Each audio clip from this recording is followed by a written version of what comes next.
fala sobre o acordo entre o Mercosul e a União Europeia, que começa a sair do campo diplomático e começa a ganhar espaço nos negócios. Na prática, a expectativa é de mais indústria, investimentos, novas oportunidades para as empresas.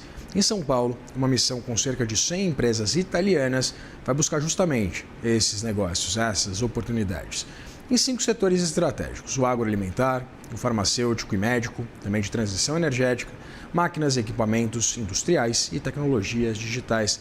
Sobre os efeitos práticos dessa aproximação entre o Mercosul e a União Europeia, a gente conversa então com Graziano Messana, vice-presidente da Eurochambers Brasil. Graziano, sempre um prazer receber você aqui no Money. Seja muito bem-vindo e bom dia.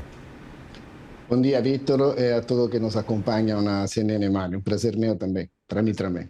Graziano, eu queria começar perguntando exatamente sobre as perspectivas em torno dessa aproximação. Depois da consolidação do acordo, a gente sabe que ainda há uma série de fatores burocráticos, investigações lá no bloco europeu referentes também a produtos brasileiros. Há uma série de limitações, é verdade, mas eu queria entender exatamente quais as perspectivas de vocês em relação a essa aproximação e essa tendência, né, de um impulso nos vínculos comerciais entre o bloco sul-americano e o bloco europeu.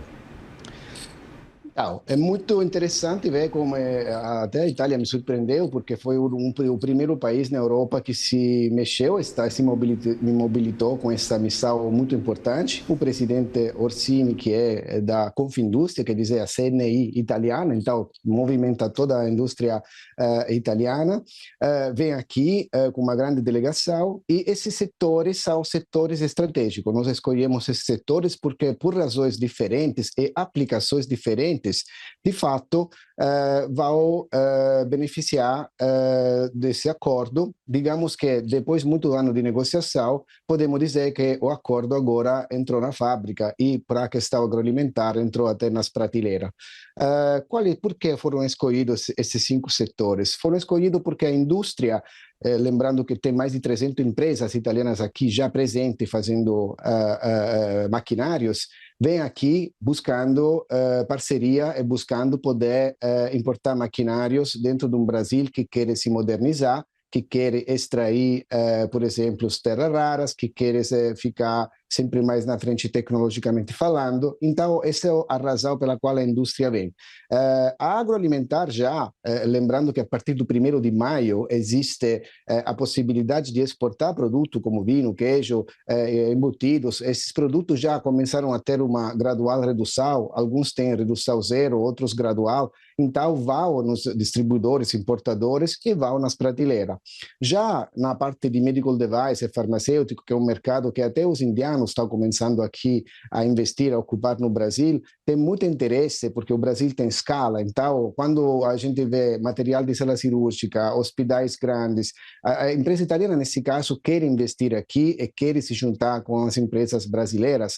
Então, o medical device e pharma está buscando isso. Aí tem a transição energética, onde as empresas italianas vêm aqui mais para aprender que para ensinar, porque o Brasil está na frente com biocombustível, está na frente com matriz energética renovável. Então, aí se juntam as duas pontas. Eu vejo mais, inclusive, as empresas brasileiras nos encontros que nós vamos organizar, os B2B, né? Vamos sentar essas 100 empresas italianas com cada empresa vai ter pelo menos 5 encontros com empresa brasileira. Então, multiplica, vai ter 500 encontros com empresa brasileira. Nesse último setor, eu vejo mais a parte de empresas brasileiras interessadas a ir para a Itália. E, por fim, a parte de tecnologia. Eu vejo muito M&A acontecendo aqui. Várias empresas italianas entenderam o tamanho do Brasil, a escala do Brasil, e estão investindo nos últimos ano e meio, 2. Aconteceram várias operações grandes, eu posso até citar,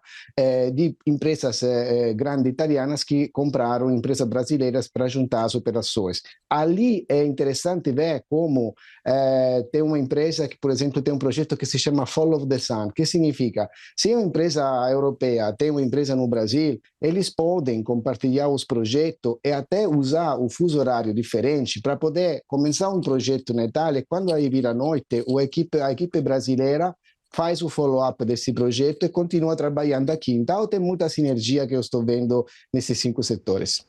Graziano, a gente tem uns dados referentes às exportações italianas para o Mercosul da ordem de 7 bilhões e meio de euros em 2025. E em maio desse ano, a gente teve um crescimento de 21% se a gente comparar com a maio de 2025. Eu queria entender se esse impulso ele já é feito da consolidação do acordo entre o Mercosul e a União Europeia, dessa aproximação também comercial entre grandes empresas italianas, também olhando para o Mercosul de maneira um pouco mais próxima. Queria saber se esse incremento de mais de 20% das exportações de produtos italianos para países membros do Mercosul já seria efeito exatamente do acordo.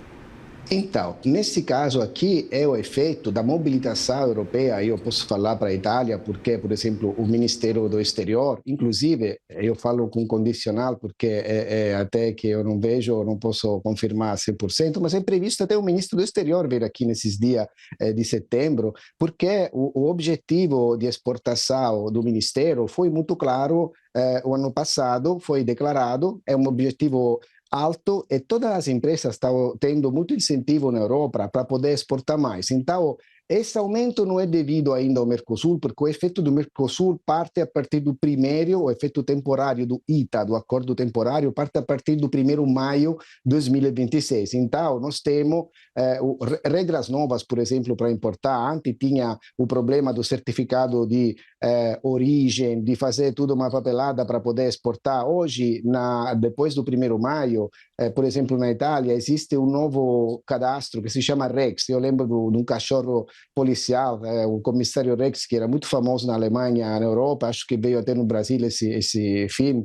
E hoje existe esse cadastro novo que se chama Rex, a empresa faz isso, muitas empresas ainda nem sabem e não precisa do certificado de origem mais, e com esse cadastro que se coloca na nota fiscal, um monte de produtos já tem alíquota zero, indústria de packaging, indústria de agro tem alíquota zero e eles podem exportar maquinários aqui sem pagar mais imposto de importação. Então, isso facilitou muito. É claro que muitas empresas ainda têm que descobrir isso, porque é tão novo que várias empresas, vou te fazer um exemplo que a gente viu, exportaram em junho e em julho ainda maquinário ou medical device que se beneficiam dessa redução com a alíquota cheia, porque não sabiam. Por sorte deles, dá para fazer agora retroativamente a partir do 1º de maio esse cadastro e eventualmente recuperar os impostos que eles pagaram a mais, que a partir do 1º de maio está valendo. Mas para te responder na pergunta, esse aumento de exportação foi mais devido ao esforço que a Europa quis dar, mais para balancear o trade com os Estados Unidos e com o resto do mundo e privilegiou e empurrou para a América do Sul. Era exatamente isso que eu ia te perguntar, Graziano, até porque na outra ponta, do lado brasileiro, as exportações para o bloco europeu cresceram 26% também nessa comparação ano a ano. Isso tem então correlação com essa política tarifária de Donald Trump, impulsionando as parcerias comerciais, sejam acordos bilaterais, sejam acordos entre blocos? Sim, se animou muito, porque se falou muito do acordo, se criou esse tipo de expectativa. Então, dos dois lados, os blocos se descobriram mais. A Europa, aqui no final, é um investidor super relevante, tem 400 bilhões de euros no Brasil como estoque investido, o primeiro investidor, contando todos os países, que a gente está acostumado a comparar a China, os Estados Unidos, e não compara nunca a soma de todos os países, França, Alemanha, Itália, Espanha aqui. Se você junta tudo, a Europa é o primeiro investidor. Então, se falar muito de Mercosul, se contrapondo um pouco a essa hegemonia americana, facilitou muita viagem, facilitou muitas...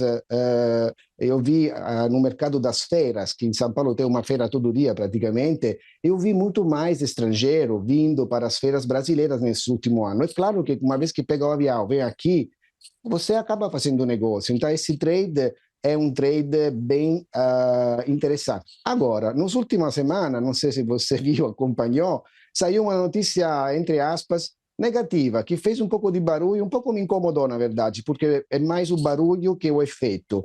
A Europa saiu nos mídias aqui no Brasil que estava tentando barrar um pouco, dificultar as exportações brasileiras no setor do agro. Não sei se você acompanhou. E aí, isso que é? Isso aqui não é uma lei, é um paper, é um estudo preliminar que foi feito lá não saiu nenhum decreto, nenhum desenho de lei. Então, uma coisa dessa, eles analisaram 1.000 produtos, desses 1.000 produtos, separaram 18 que poderiam ser tóxicos ou não compatíveis com as normas europeias. Repito, de 1.000, pegaram só 18.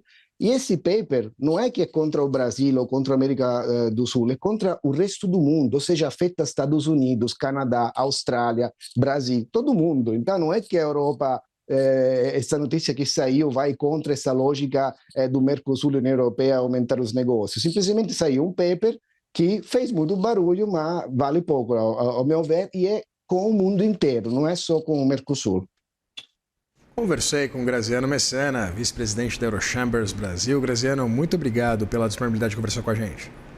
Obrigado a vocês. Forte abraço.